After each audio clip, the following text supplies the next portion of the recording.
Geocachomaniacs.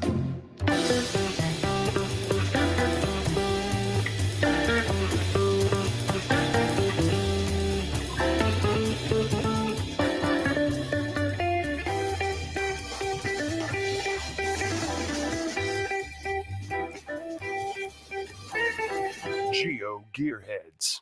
Welcome back to the Geo Gearheads episode 507. I'm Daryl W4, back as usual with Chris of the Northwest. Daryl, it's so good to be here. You know, I so enjoy our talks on Thursday night, especially when you finally choose the kind of episodes I like, the randomized episodes. Now, that's not to say I don't like the other episodes. No, that's not true. But, you know, this is designed for the person with a short attention span. Hi, I'm Chris, and this is the Geo Gearheads. I was going to say, these are awesome because we get to talk about so many different things, go on so many different tangents, and, you know, it's all kind of fair game, right? Because it's you know, a bunch of random topics. It's all so fair staying game on topic we think is fair. Right. Well, and staying on topic is, you know, very challenging for us. It's optional. Yeah. Especially all on the these points shows. are made up. Well, the scores are made up and the points don't matter. That's it. Yes. You know, I was just thinking about that show like 2 days ago. You know, there are some excellent episodes of that show and others are okay. Yeah. Well, and like most of those kind of things, it really depends on who's playing. Mm-hmm. Speaking of which, well, let's actually kind of shift the schedule around right now, because our second story, which I'm going to now make the first story, is about Reach the Peak. You just made it the first story. Suddenly, I know all about Reach the Peak. Yes. But the reason that I wanted to bring this up, and tangents and doesn't matter, I actually had a comment on one of my YouTube videos yesterday, I think it was, on one of the Reach the Peak videos, asking to explain Reach the Peak because they didn't understand how it works. Does it? And it was something to the effect of, I'm paraphrasing. Do you also have to find the caches in addition to hiking? Oh. They were under the impression that you are actually looking for distance. Okay. Because it's all related to the meters. Into height, yeah. They thought you had to walk the distance to earn the points, but they weren't getting the points. Holy cow. That's the way I read the comment. Walking. Well, I'm not sure if they actually did the walking. They were probably just trying to get to the base camp. 325 meters. That's not hard to do. No, that's not hard to do. No. But I was thinking, 5,000 meters. That's 5,000 you should yards, probably, 1,500. If you're walking aggressively, you should be able to do that. Yeah. In a month. But yeah, so it has nothing to do with distance. Even though it is based on meters, it's all about the points. So yes, you have to find the caches. You have to log the caches, and those found logs are what get you the points. Mm-hmm. So on Monday the 4th, we rolled over at 8 a.m. Eastern, 5 p.m. Pacific, and that's daylight time, to the new Reach the Peak for Elbrus Base Camp. Well, Elbrus, but base camp is 325 points. As it has been. Yep. I think all of them are 325 so far, haven't they? Yeah. Mm-hmm. At least close to. And then 5642 points to earn the summit souvenir. Everything has changed this time around. And kind of predictably, Earth caches, because it's Earth Cache Day coming up, are at 750 points. So if you participate in Earth Cache Day, you're going to instantly earn 750 points right there. Mystery caches, they switch to 600 points. Letterbox hybrids are 550 points.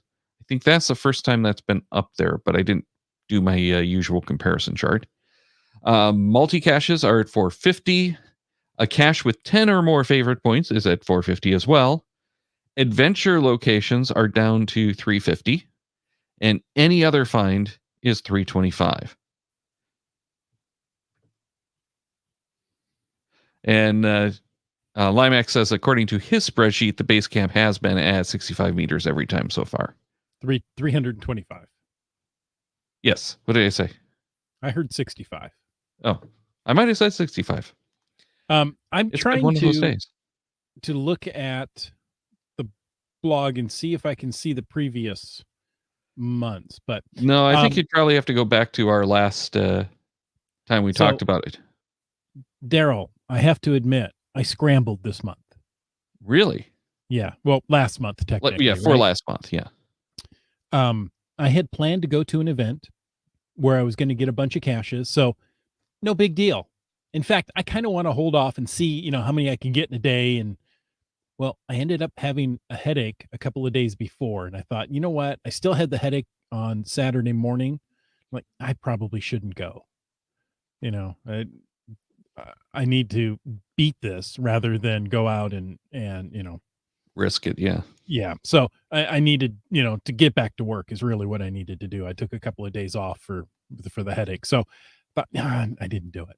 And then I realized, wait, I think I realized on Thursday or Friday of last week that I don't have any points yet for this month. So Saturday, Wits End and I went out and did, just like a 2-hour hike through a park. We, it was more than a hike. We took adventures that we probably shouldn't have. And that's another story for another day. But from that alone, I was able to reach the peak. Nice. Yeah. It seems like the last one was not that challenging, nor was the first one. Mm-hmm. I expect that it's going to get a little bit more challenging as it goes along. I don't know. We are going to hit Everest, but they could adjust the point system. Well, and I think it's easy to do. So here, somebody had done the math previously, and if it's math, I assume Limax. Let's see, 5642, and let's divide that by 750, right? So if you get 7.5 caches, 7.5 Earth caches, or 7.5 caches with 10 favorite points. Yeah, it's not that tough. But, the last few I've done mostly the adventure labs. One, because I love doing adventure labs. Mm-hmm. Yeah, they're still fairly new.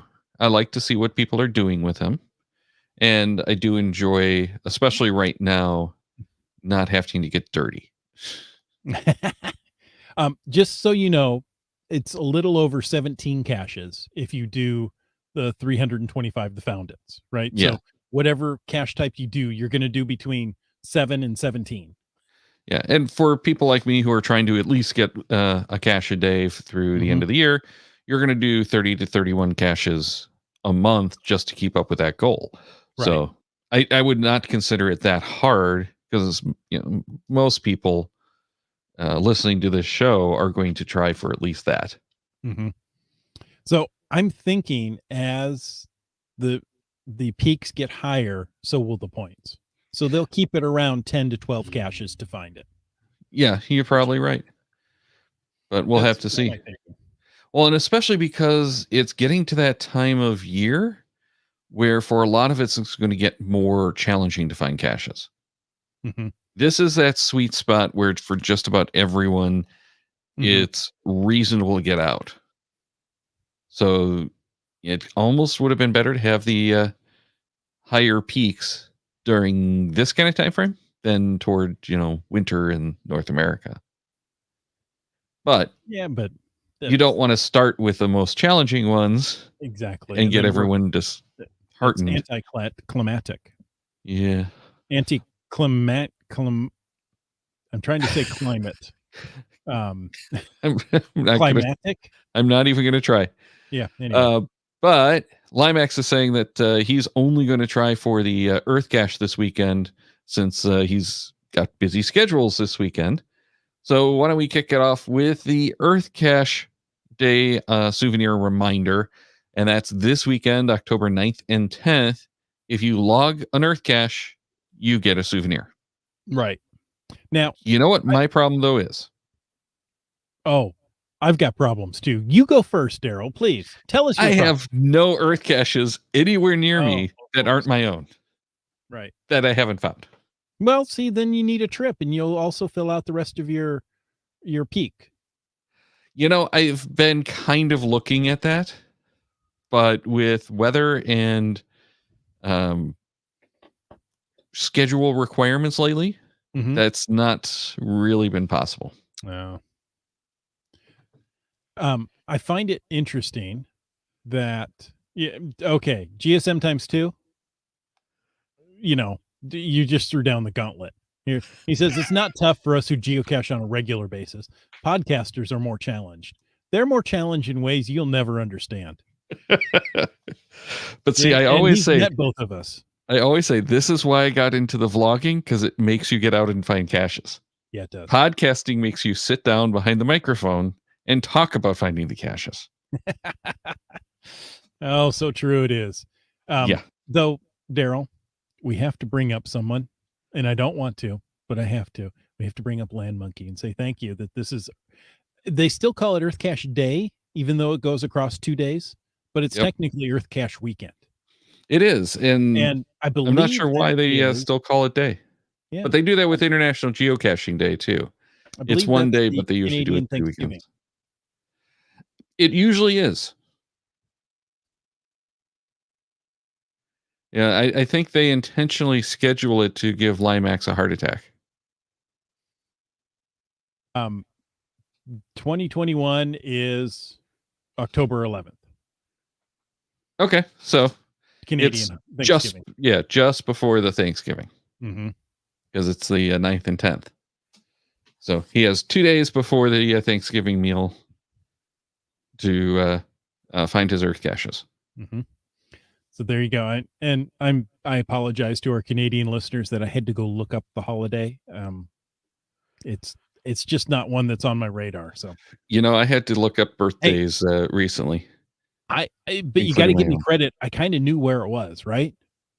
Yeah. Well, we have the landmark. We just have to remember which side it's on. Oh, let's see. GSM times 2 says he hasn't earned the Earth Cache souvenir for the last 2 years because he's found all of the ones around him. So this is likely the third miss. I know how far GSM times 2 will go to cache. So, hey, maybe you're challenged. That's all I'm saying, GSM times 2. I'm laying down the gauntlet. Get out and find an earth cache. I dare you. I've actually gone near earth caches recently and left them specifically for things like this weekend. Of course, I'm never going to get a chance to go out there like this weekend because like Sunday we've got family stuff. So it's only down to Saturday, so we have to get all of the errands done and find some caches on Saturday. Plus we want to find the Reach the Peak, and I obviously have to do yet another Reach the Peak video to explain to people how Reach the Peak works with actually you have to find caches. You can't just go walking.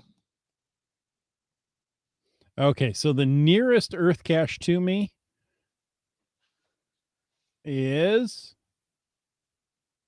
I don't see an exact mileage, but it's got to be 25 miles away. So that's not too bad. It's only 14, but 25 while you drive. GSM times 2, I love you, man. So he says, I'll report next week. Thanks for the motivation. So that's, we do expect a full report to go out and get an earth cache. Yeah, but next week, as we have our Geo Gearhead show, we're going to be talking about the GIF events. I'm sorry. And the GIF in general. Good GIF. Sorry. Good GIF. Good GIF. Because, people don't know how to pronounce it. So you pronounce it both ways at the same time. I'm looking forward to that one, though, because I really missed the GIF last year. So having it back this year, it makes me very happy. Okay, so Daryl. Yes. I've reached out to my local theater. They have sent emails for the last year. Hey, you can rent for a special occasion. Right. Hey, I want to rent. I haven't heard a word back. Oh. Hey, I want to rent for this. And I thought, if I do it, I need to charge for the event, right? I just want to make my money back. I'm not looking to make a profit, but I thought that would be a lot of fun to actually watch it in a movie theater. I know, you know, others have before, and it's not that expensive. So, for a couple of bucks per geocacher, Sure. Yeah. making an event. Yeah.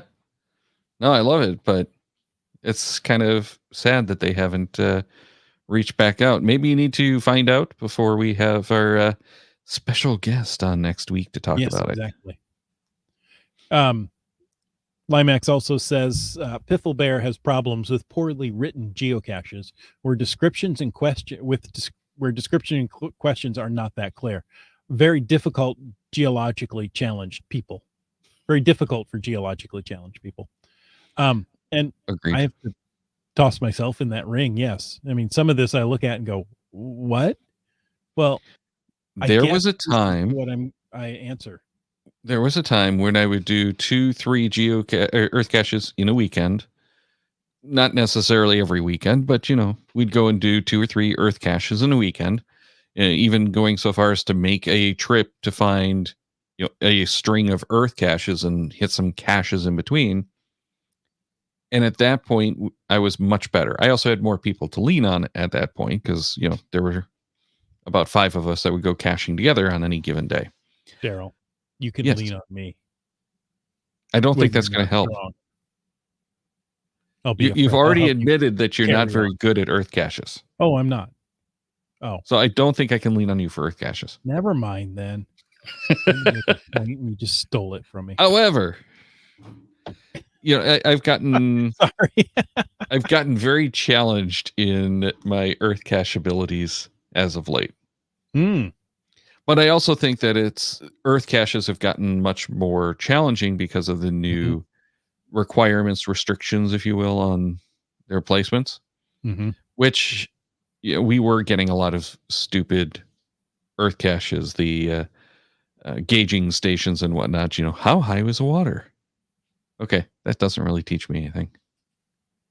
Yes, I'm going out and finding the level of the water, but doesn't teach me anything. Right. Shall we move on?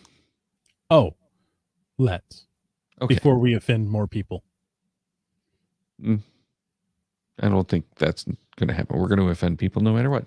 Okay. But the geocaching blog was talking about improvements to the search filter, which, frankly, I don't use very much. So I was kind of intrigued when I saw this. And these are only for the premium members, but it does have the filters on searches on the map now as well. So you can open the filter pane or panel, I think they call it, not pane. And it has collapsing sections, so it is easier to get into. Of course, the one that all of us want is that caches I have not found and the caches I do not own filters, and those are on by default. For premium members. It has a filter to show the geocaches that will fit your missing fizzy grid, the difficulty terrain. And so, that's one I'm going to be using frequently as I plan trips and whatnot. And then geocachers can now search by a geocache name in the main search bar, in addition to the geocache name contains search box. How cool is that? That's one of those. I was thinking about it today because people can't figure out how to do searches anymore. That's one of those Google has spoiled us. And I'll tell you, I've used Google to search geocaching.com for names. Oh, absolutely. You know how often, well, especially for like the geocaching names, because there is no good way to search for geocaching names in geocaching.com. Right. Aside from doing like the find a friend, which, unless you're pretty good at guessing the name, doesn't work. So if you have a name that's similar to another name, I end up going to geocaching.com, doing site:geocaching.com space profile space and what I think the name should be. It's not always successful.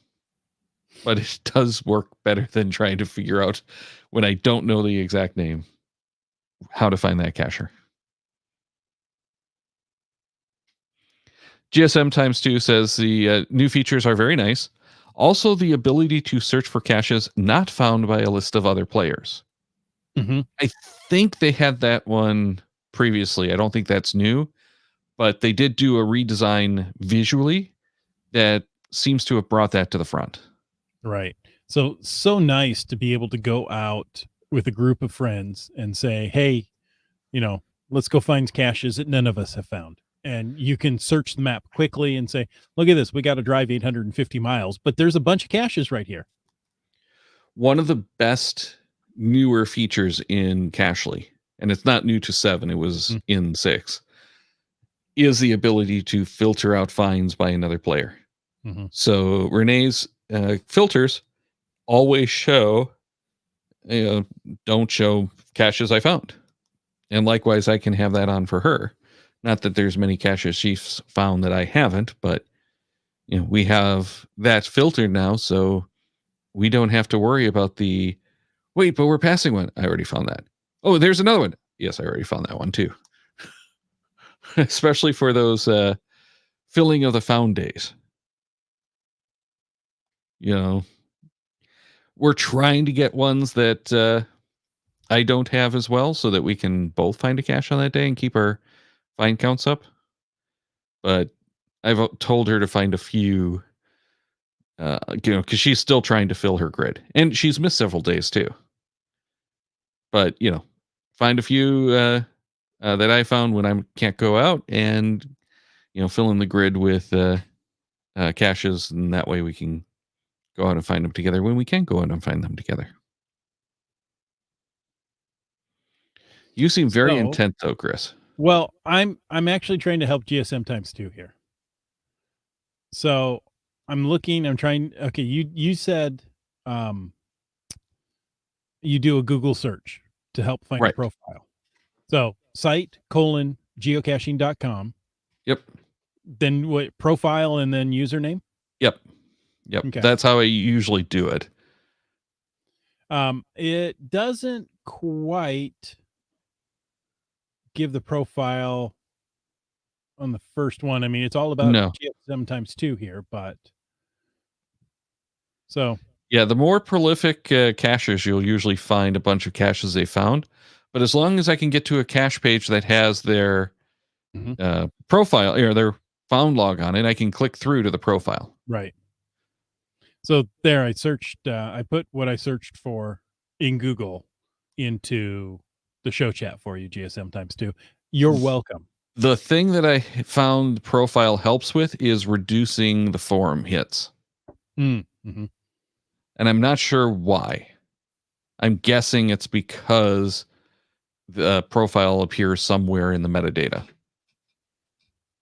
Something like, geocacher profile as the alt text on a link. Right. So, would you like to read the email from Limax? Thank you. I'm honored. I would love nothing more. You can be Limax. Okay, hold on. Let me get into the You right really can't, but space. We'll let you try. Hold on. I need to say something here. Oh, there you go. Limax says, I like tangents. They lie on the surface of a circle. Okay. Limax wrote an email that says, I have found myself getting more and more frustrated with Groundspeak's geocaching.com now. I'm editing as I'm reading. Treatment of adventure labs. It feels to me that they only acknowledge them when it's convenient to them. For instance, although they allow them on the official Geocachinger app, you cannot search for them online. However, they have been included in promotions lately. Big example of this is Reach the Peak. Also, they're included in your find count. Trying to get the lab adventure page where you can check the adventures and stages of adventures is not easy either. I have not found a way to go directly from your profile into the lab cache page. You can't even access it from the hide a cache page. if you know the URL, you can go there directly, but you still have to log in again. I think the only way to get there is by clicking through the help center, which is unwieldy. Because of their treatment of adventure labs, it's more difficult to plan a trip surrounding them. As of now, they have changed the API license so that only one site that I'm aware of is the lab to GPX on gcutils.de. It's gcutils.de. GSAC no longer works since, as we know, it's reaching the end of life since there's no more active development happening on it. I've had difficulty importing GPX files that the lab to GPX has created into cachetour.no as well, which means I'm still entering lab caches by hand in there after finishing the coordinates in the file created by lab to GPX. I really wish Groundspeak would have a clearer path on what they want adventure labs to be. I've heard that they want to keep it separate from geocaching, but still require a geocaching username. Yeah, I'm not sure really what they're going for with that. Mm-hmm. I think they're still trying to find its place, but I still want to say that this is intended as the replacement for virtuals and maybe even for Where I Goes. Yeah. I'm not as convinced as I once was that they're trying to replace Where I Goes, though. I know they still want to keep it as an entry funnel into geocaching.com. Right. It's less impact, less intense. So I think it's a great introduction into geocaching. So I understand wanting to keep it separate. Well, and it does give you a lot of options because there are no physical containers, no physical stages. It's all virtual all the way around. Mm-hmm.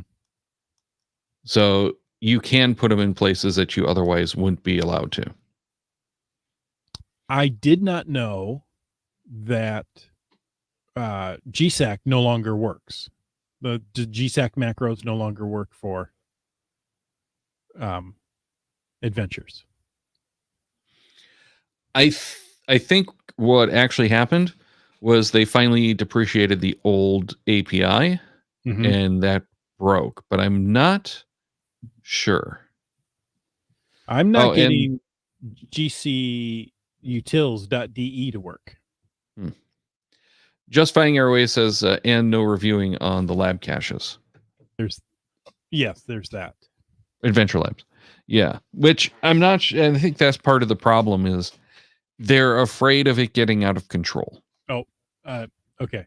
So to get to lab to GPX, Google it, obviously, but you have to go to gcutils.de/lab2 GPX. Uh-huh. So, what's it called? Geocaching challenges was a huge misstep that they pretty quickly rolled back. And they're trying very hard to not make that mistake again, which I applaud, but I'm not sure they're finding the direction that they wanted. And if they are finding that direction, it's not become apparent and they're not putting as much into the development as we certainly would like. They are putting plenty of development into into Adventure Labs. They are putting some marketing behind it, and it's developing. I'd like to see more, but I'm not sure I'm going to get what I want. I think what we've got is probably what it's going to end up being, and it's just going to get some more polish before it comes in. I expect that we're going to see some improvements to the API over time as well, though. But I know a lot of the problem is how do we deal with all of these weird situations like, the linear caches or the linear adventures. You don't want to give away the what's it called? Additional stages. You only want the first stage. Yes, I agree. So how can you do that in the API indicate that it is a 5-stage without giving away those additional 4 stages. I'm sure there's a good way, but we'll just leave it at that. Any thoughts? I agree for the most part. I think there should be an easier way to map the stages. Now, if it's sequential, I understand. But if it's not, I think there should be an easier way to go through the geocaching or app or whatever app you're using to reach out to grab that adventure and bring it back in to the geocaching app as waypoints, as some special markers, so you could plan your route better. Now, I think the problem is kind of a difference between the way geocaches work and the way adventures work. Because adventures, you'll have that placeholder that is the location for the adventure lab that doesn't have anything, which is what everyone's showing right now, because that is a point they can show. Then you have all of these additional waypoints, which are the actual stages, which is the best way to map those, which generally don't get published into the API unless it's like a parking court or something like that. Each of those points does have its own page. So they need to come up with a way to figure out how to get that into the API, make it work as a geocaching standard, or the geocaching apps have to build for this new thing. Right. And it's not what they're designed to do. So I suspect a lot of them are going to have problems with it. Now, not that that's an excuse. It's just complications that slow it down. In defense, Adventures is a different app.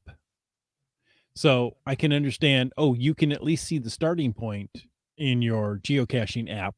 Takes you over to Adventures. You have to be there anyway to log it, to log each location.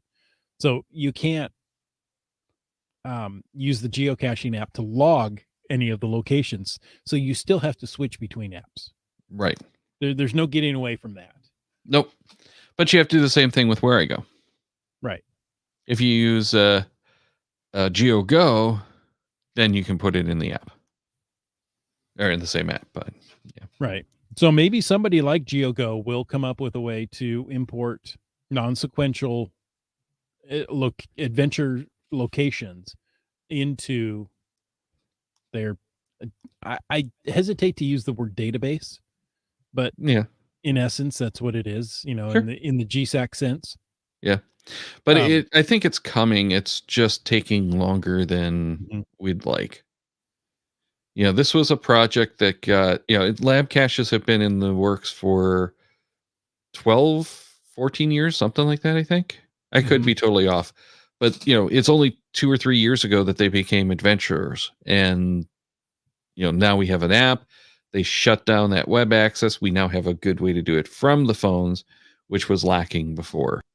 So, it's a work in progress, and it's taken a lot longer than I think most of us expected or would have wanted it to take.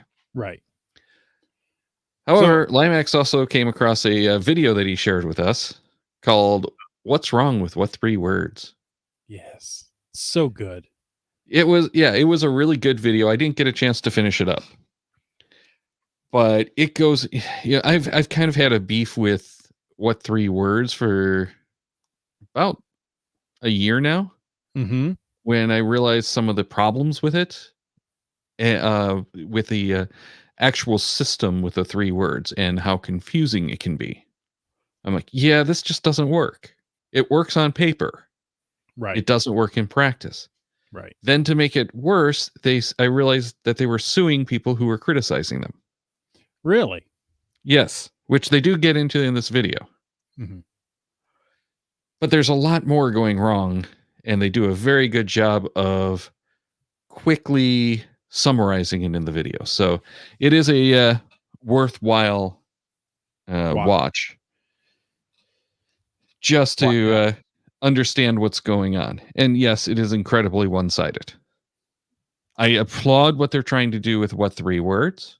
Mm-hmm. I've always thought it was a ambitious and cool project. The fact that it's a commercial project has done some damage to it in very real ways. Mm-hmm.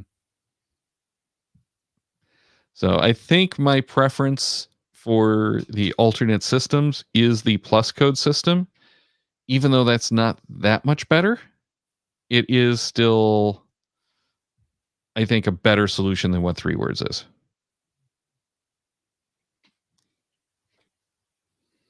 Okay, if you say so. Do you have an opinion? I'm certainly game for other opinions on that. I like the idea of what 3 words. Mm-hmm. It seems quick and easy, and that's what everybody's looking for. But there are limitations, and the video really points out that the limitations are in similar words and plurals, right? So, you may have desk or desks. And, if you're looking at that as one of 3 words, it's easy to mistake that. Okay, I get that. I don't know what 3 words is very interesting to me. I don't think it'll ever take off. But that doesn't mean it already has started to. Has it? Yeah, which is why we're seeing so much of the discussion about how bad they are in this way or that way. A lot of the discussion has become how bad what 3 words is for the company for suing the naysayers to shut them up. And this has become a common practice. Mm-hmm. Unfortunately, it has. So don't fault them exclusively. You and I both work in the information security fields. Speak for yourself. No, yes, you're right. There's a number of the vendors in information security that will sue reviewers for sharing screenshots. Mm-hmm. So, this is not something that you can really fault them for. Right. And I do take fault for for them doing it, but it doesn't really work. All right, so let me share this tab real quick because I think it was GSM times 2 was asking about what the plus code is, and I don't understand it well enough to try to explain it, but I will give the example of geocaching.com headquarters on the Google map. They have it listed as JMX2 plus JR in Seattle, Washington. So it's a series of alphanumerics plus, alphanumerics to give you the location. So it's still not as easy as doing like the what 3 words would be. Mm-hmm. But I think it's less confusing verbally. There's less room for misinterpretation of what you're saying, especially if you start doing the alphanumeric, or what was it called again, the Alpha Tango Foxtrot kind of stuff. They're the one that you have at the bottom of your monitor. Oh, the NATO alphabet. Is that what I don't think that's what it's called, but yeah, where you have the words that everyone uses for, the Alpha, Bravo, letters. Charlie, Delta. Yeah, exactly. Yeah, and there's a few different versions of it. But if you're phonetic alphabet, there we go. Thank you, Limax. Thank you. But yeah, that I think is much more favorable to giving to someone on the phone, especially if there's an emergency. Yes, I usually do that too. There you go. Roger also got it. Yeah. Yeah, of course, we've got two researchers that got it at the same time. They are definitely thinking more clearly than I am. All right. We're actually running kind of long, and we've got two more stories I want to hit. But the first one is kind of a word of caution, because the European Commission has unveiled a long-awaited proposal to mandate USB-C on all cell phones and many other devices.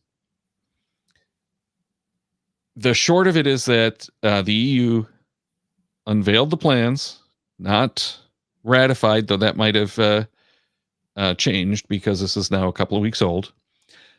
And I haven't had a chance to really check this week. But to make USB-C standard charge ports for all smartphones, tablets, and other electronic devices sold across the bloc. The new legislation is to come into effect in 2024 because it first needs to be approved by the European Parliament, then adopted by the manufacturers. But besides phones, it would apply to cameras, headphones, portable speakers, and video game consoles. Now, Daryl, didn't they try this with micro USB? They did, not as broad reaching. And that was one of the complaints. So Apple was allowed to provide an adapter. And that was what irritated a lot of people. But apparently this new plan goes much further. And one of the, and this was from Daring Fireball, but one of the comments that, what was his name? Marco Arman? Is that the right? Yeah.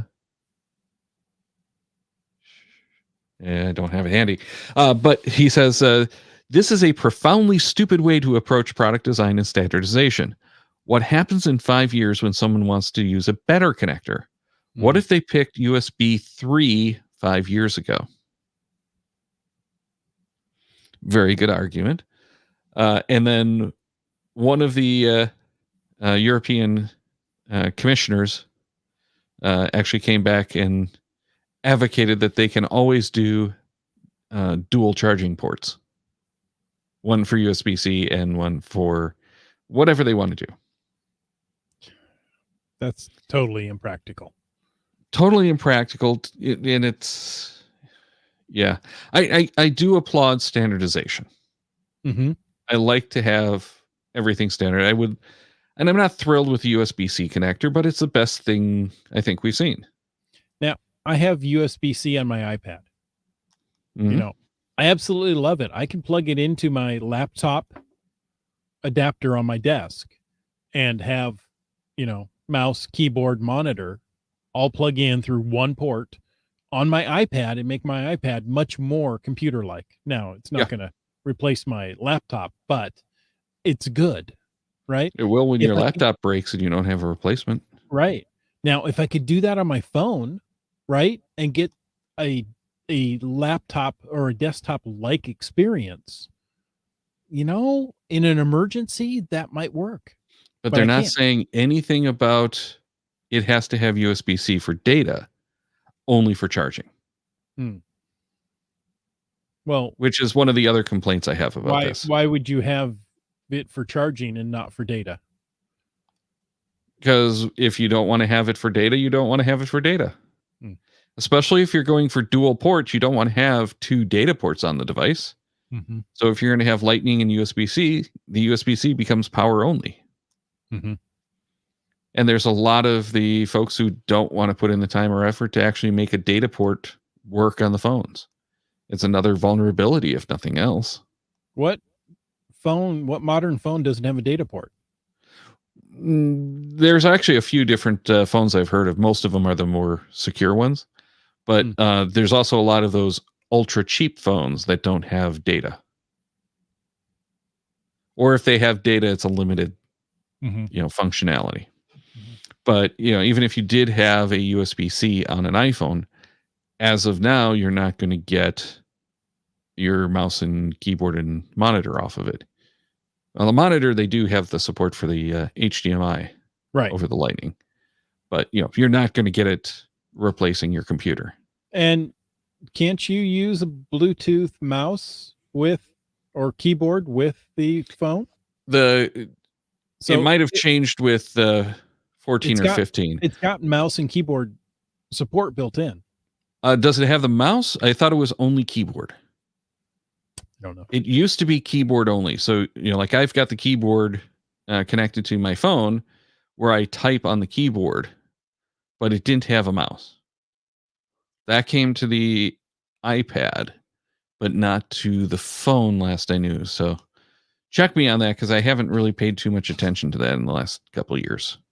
And we've had 2 major OS updates since then. How do you use a pointer device with Assistivetouch on your iPhone, iPad, or iPod Touch? Oh, so you have to use Assistivetouch, though. Apparently so. Yeah, so it's not going to be like a cursor. It's not your arrow moving That was around. in iOS 13. Okay. I do remember, now that you brought that up, an accessibility feature that did it. Mm-hmm. I think it moves back and forth between the buttons, and then you have the ability to like press and hold to scroll or something like that. Yeah. But yeah, you can do it. So I mean, it's got the abilities built in. I look at Samsung, their Samsung Dex product. I was going to just bring that up. I've used it a couple of times in desktop mode, and it is quite impressive. I'm always enamored with those things. Mm-hmm. But it just never seems to work well enough to be usable. Well, it's very one of my favorites was, remember? Yeah, which is good for a lot of things. But do you really want to spend the money to put it into a dock, or do you just want to get yourself a Chromebook?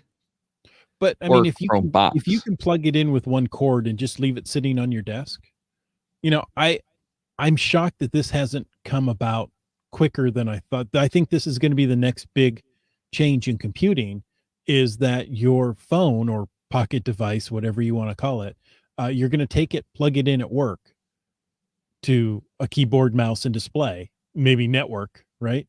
That you can use it as your primary computing device at work. I think that's an interesting thought, and there's certainly some use for it. But people aren't necessarily going to want to do that. There's that separation that you get with the extra devices, and we're already battling with the lack of separation between the two, work and home. So I don't know that now is the right time to try that. When you have to work from home.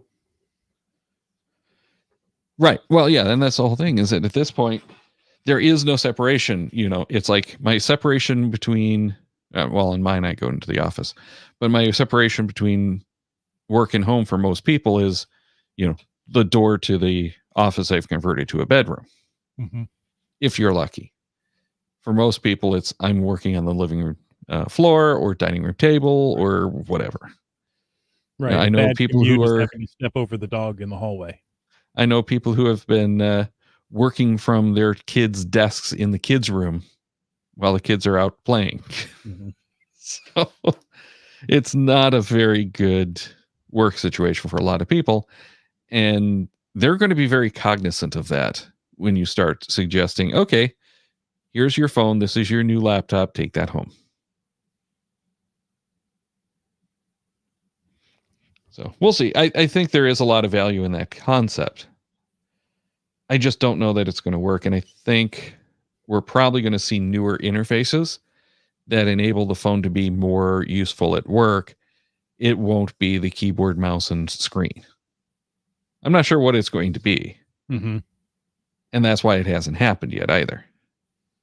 But I am very intrigued that I forget what they called it, but Amazon came out with that kids Echo device that has the projection touchscreen that we've always kind of seen in the movies. We've actually used it on a few devices, and it never really worked all that well. It wasn't worth dealing with it. Right. But we're trying it again. This time you have to put a white pad down, which makes sense. That solves a lot of the problems. But how useful is that actually going to be? Don't know. We'll find out. Uh-huh. But it's another step toward making that technology interesting and useful. And maybe that's what we end up with, is instead of having a screen, we have a projection touchpad and we're using glass for everything. I would absolutely hate that. Don't take this comment as I want to see this happen. Daryl, I'm going to make that happen. I can see that happen. For you. Yeah. Well, how many people have you worked with recently who really don't understand how to use a computer, though? Oh, I can't tell you. That's my job. They are so savvy at using their phones. Right. They can jump in, they can use the Facebook app, they can use Instagram, they can use TikTok. Doesn't matter what you throw at them for apps, they know how to use it. Can't manage the phone, but they can use all the apps. Mm-hmm. They can't figure out what they're doing on a Windows machine. Right. Well, and you can stretch that analogy farther is look at how many people know how to drive, but don't know how to fix the engine. Right. Yeah. Well, but I'm not even going that far. It's, you get people who can drive, your standard minivan, but they couldn't drive a manual transmission sport car. And I don't think that's a good analogy, but you get the concept of you've learned to drive. Well, and another one might be they can drive a Ford. They could never drive a VW. And we've always seen those kind of problems, people who can use a Mac but can't touch a Windows machine or vice versa. Oh, this is Mac. I don't understand. Really? It's the same point and click interface. GSM times 2 says people who can drive but cannot parallel park. Well, that's a huge part of the population. The way I look at parallel parking lately. I was going to say, if you require parallel parking, competency to drive, we would solve a lot of our emissions right there. My Mac says I choose to find a different spot than to parallel park. I parallel park far more often than I want to. And it's just kind of one of those, you've got to power through it the first few times. Right. And every time I would go parallel parking and I hadn't done it in like 3 months, I had to go back out and okay, what was I taught, 30 something years ago? Yeah. The way my kids were taught to parallel park was much different than mine. It's like a 5-step process. You got to line up mirrors, then you back up to your mirrors at the back tire. Then you hit your tire, your front wheels at a 45-degree angle, come in and, I'm like, yeah, maybe. Wow. But, way too complex. Yeah. But they can parallel park. So, yeah. Hey, whatever works. Awesome. And, having some extra steps sometimes is what it takes to make that process click. I really enjoy getting a good parallel park in, right? You got it, came right up next to the curb, right where you should be, and everything just lines up. Oh, that's very satisfying to me. Yeah. And the thing I found is the first several times you do it on an unfamiliar car, it's going to be rough. Oh, yes. But once you found the sweet spot for that car, it's like you can just glide in. Right. And then once you get it to just glide in, the next time you're going to try to hit something. And that feature was highly touted several years ago on cars. That you're going to hit something? No, the auto self-park, auto parallel park. And I don't see it much anymore. No, because it's now all about the self-drive. Yeah, Yeah. they call it something like cruise, the adaptive cruise. Adaptive cruise. Well, no, So- the adaptive cruise is, I think, just the speed control. GSM times 2 says you can drive a self-driving car, but can't drive a car. Yeah. Talking about that, though, did you catch that GM's Cruise is expecting to actually do, I think it's Autonomous 4 in the next couple of years? Really? Yeah.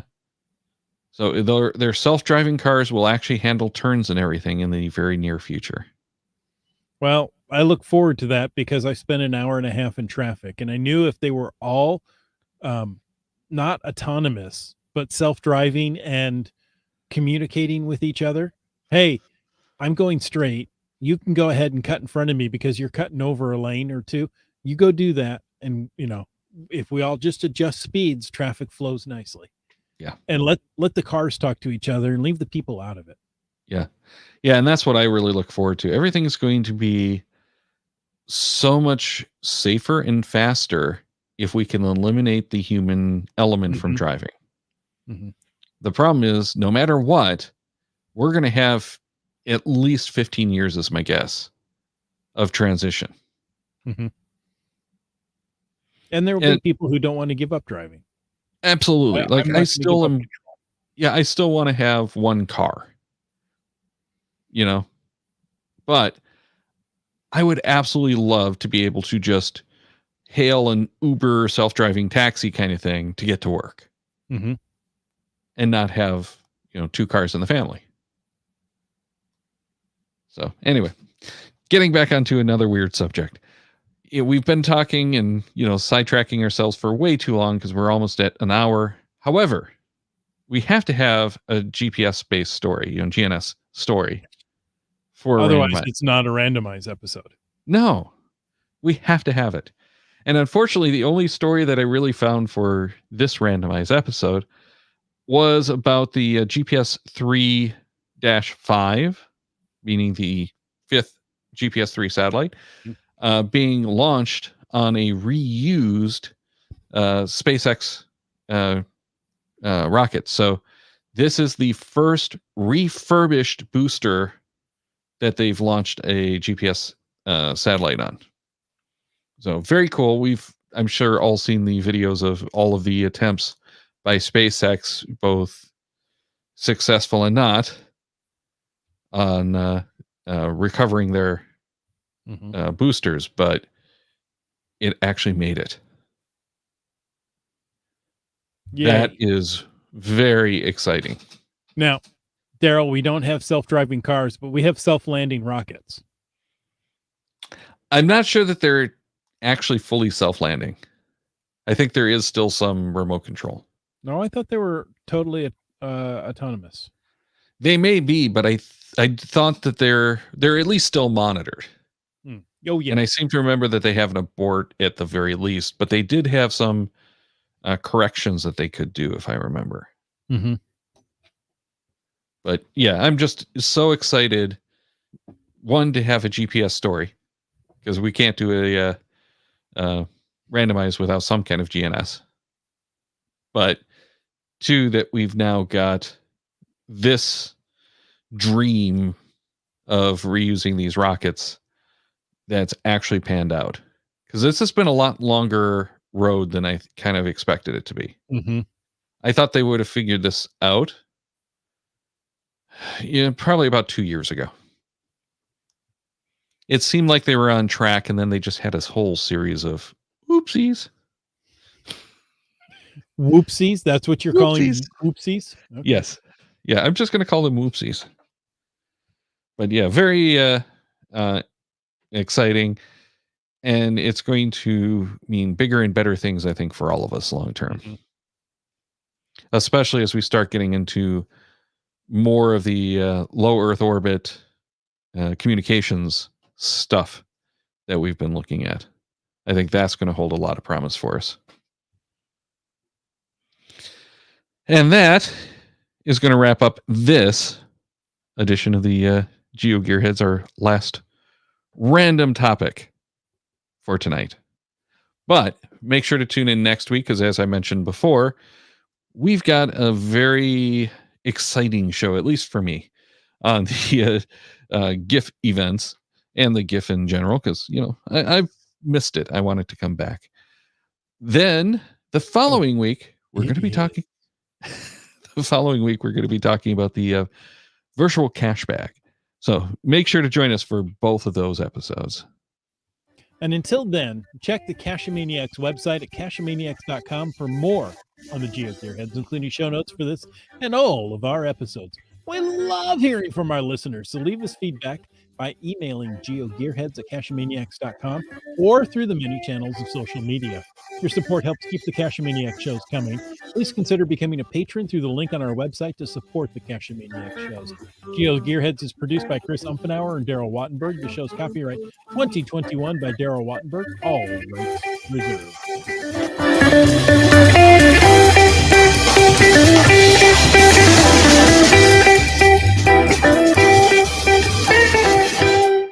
Cache with a Cacheamaniac.